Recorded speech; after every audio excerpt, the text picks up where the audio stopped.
Some people die tired. They wake up before sunrise.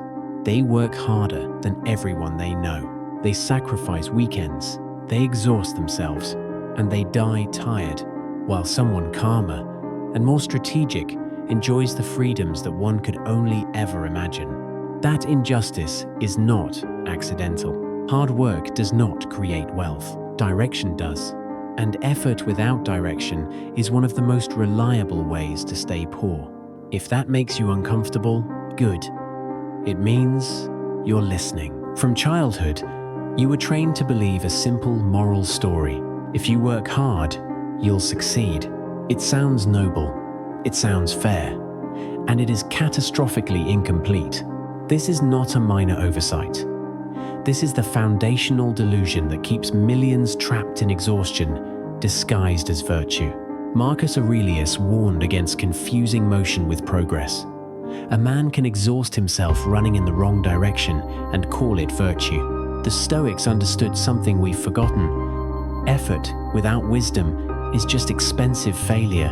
The world is full of people who are busy but not effective, tired but not powerful, disciplined but misaligned. They arrive early, they stay late, they sacrifice weekends, health, relationships, and they genuinely believe this suffering is the price of success. But look closer at who actually wins. The most successful people you know are rarely the hardest working. They're the most strategically positioned. They've built systems. They've acquired leverage. They've learned to make decisions that compound. Hard work is morally comforting because it feels righteous. You can post about it. You can wear it like armor against criticism. At least I'm trying.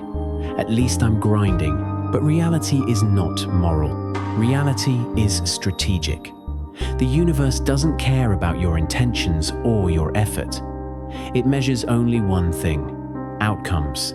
A farmer who plants in infertile soil can work twice as hard as his neighbor and starve.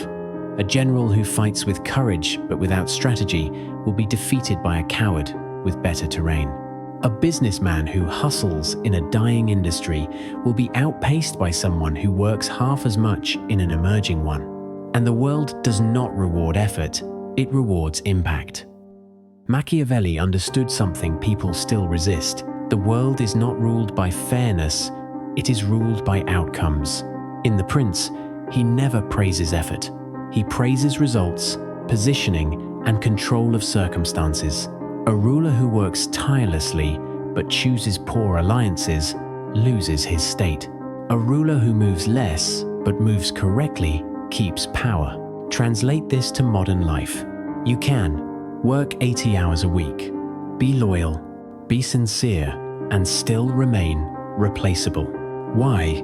Because effort is invisible without leverage. Machiavelli would say this plainly. To labor without increasing your power is to strengthen the position of those above you. Hard work without strategy enriches someone else.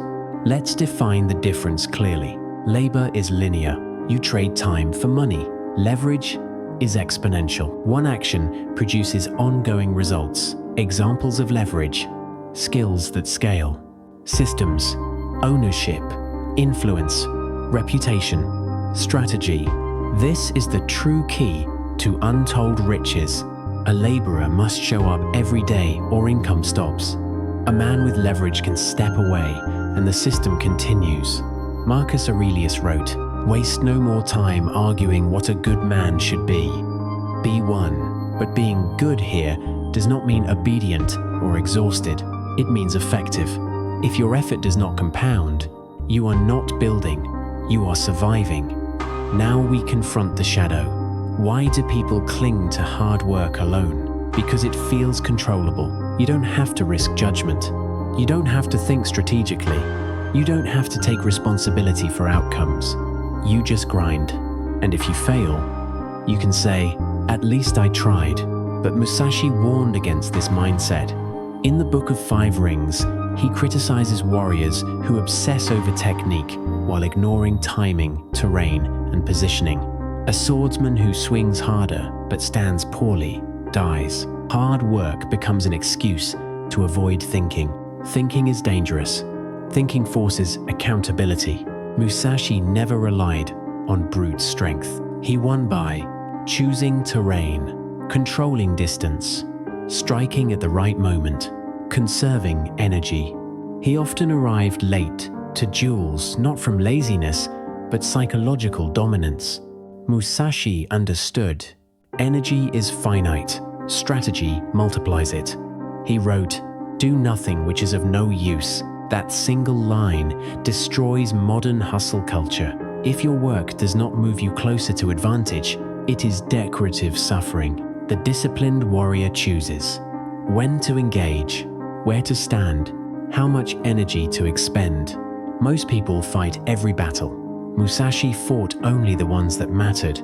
Direction answers questions effort cannot. Toward what? At whose benefit? With what leverage? A man with direction can work half as much and achieve 10 times the outcome. A man without direction becomes a tool, valuable, exhausted, and owned. Marcus Aurelius reminds us, if you do not know which port you sail toward, no wind is favorable. Hard work without direction is wind against open water. True discipline is not endless exertion. True discipline is saying no to low-value work, thinking before acting, building leverage quietly, refusing to confuse suffering with progress. The disciplined man asks, does this compound or does it consume me? And he adjusts without ego. Hard work is not the enemy. Blind hard work is. Effort is only powerful when guided by strategy, positioning, leverage, self-command. The man who works hardest is rarely the freest. The man who thinks clearly often is. Choose direction, then apply effort like a weapon, not like a sacrifice. So now you know the difference. Labor versus leverage, motion versus strategy, exhaustion versus power. But here's what I couldn't tell you in this video. There are truths about wealth, influence, and control that cannot be shared openly. Not because they're illegal, but because they're effective. The moment certain strategies become common knowledge, they stop working. The moment certain principles reach the masses, they lose their edge. If you're satisfied being motivated, inspired, and still struggling, the public content is enough. But if you're ready to understand how the game is actually played, how hierarchies are actually climbed, how wealth is actually built, then you need to be inside. The link is in the description. But understand this. We protect this knowledge carefully. We keep the group small, selective, and focused. Not out of elitism, but out of necessity. Because once everyone knows the path, it's no longer the path. The choice is yours. Stay comfortable with the incomplete story, or step through the gate and see what they've been keeping from you. I'll see you on the other side, or I won't. Either way, the game continues.